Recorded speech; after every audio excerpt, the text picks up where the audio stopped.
Welcome back to my channel Jyothisri. ఈరోజు video వచ్చేసి Hindi project గురించి. హిందీ ప్రాజెక్ట్లో నేను సంధి టాపిక్ తీసుకున్నాను. దానికి కావాల్సిన మెటీరియల్స్ ఇదిగోండి.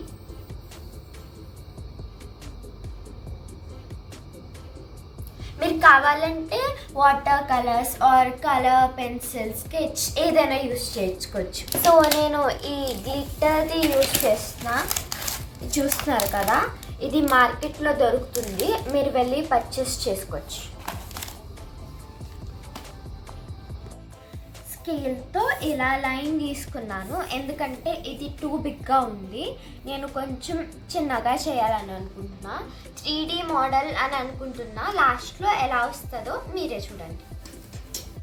ఇప్పుడు నేను ఈ కట్టర్ తీసుకుని దీన్ని కట్ చేస్తున్నా.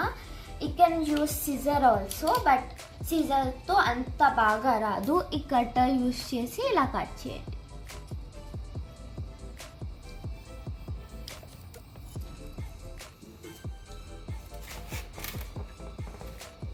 సో నేను దీన్ని కట్ చేసా. దీన్ని కూడా దీంట్లో యూస్ చేస్తాను హెడ్డింగ్ రాయడానికి. ఇంకా కొన్ని ఇంకా చేయాలి. సో కొంచెం ఐడియా ఉంది, దాంతో దీన్ని కూడా యూస్ చేస్తా, వేస్ట్ చేయను. సో నేను ఇక్కడ చూస్తున్నారు కదా, ఈ సైజ్ కార్డ్బోర్డ్ తీసుకున్నా. మరీ పెద్దది కాదు, మరీ చిన్నది కూడా కాదు, మీడియం. చూడండి.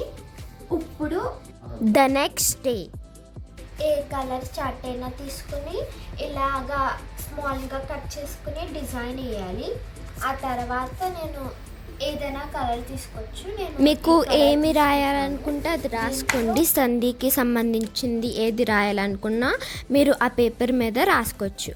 ఆ తర్వాత ఫుల్గా రాసిన తర్వాత ఒక కార్డ్బోర్డ్ నేను చెప్పాను కదా వేస్ట్ చేయనని, దాన్ని మనం కట్ చేసుకున్నాం కదా, ఆ కార్డ్బోర్డ్తోని మనము స్టిక్ చేసుకోవాలి. ఆ కార్డ్బోర్డ్ పైన స్టిక్ చేసుకుని ఆ తర్వాత మళ్ళీ కటర్తో కట్ చేసి ఆ తర్వాత with the help of tooth pics మనం దాన్ని నిలబెడదాం. ఎలా నిలబెట్టాలో మీరు చూడండి.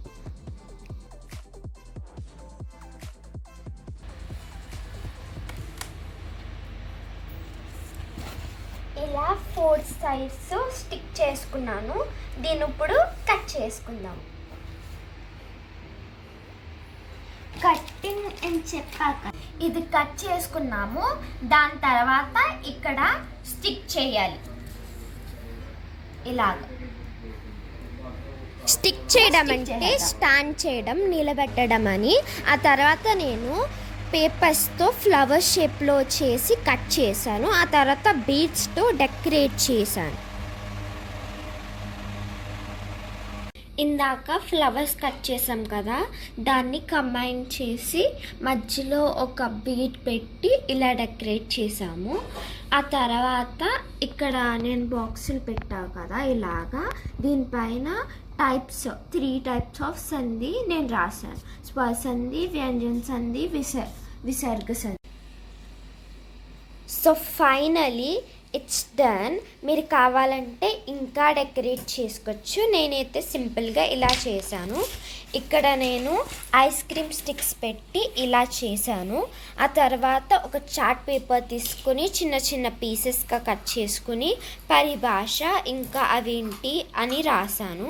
ఆ తర్వాత నేను ఇది అన్నాను కదా గ్లిటరీ పేపర్స్తో కొంచెం డెకరేట్ చేశాను. ఇంకా డెకరేట్ చేస్తే నేను బార్డర్ చేయడం మర్చిపోయాను. మీరు కావాలంటే బార్డర్ కూడా చేయవచ్చు. నేను బార్డర్ ఇప్పుడు చేశాను. ఈ ప్రాజెక్ట్ చేయడానికి నేను ఏమేమి మెటీరియల్స్ యూస్ చేశానో అన్నీ డిస్క్రిప్షన్లో రాస్తాను, మీరు వెళ్ళి చూడొచ్చు. ఈ వీడియో నచ్చితే కనుక లైక్ చేసి, షేర్ చేసి, సబ్స్క్రైబ్ చేసుకోవడం మర్చిపోకండి. Bye bye.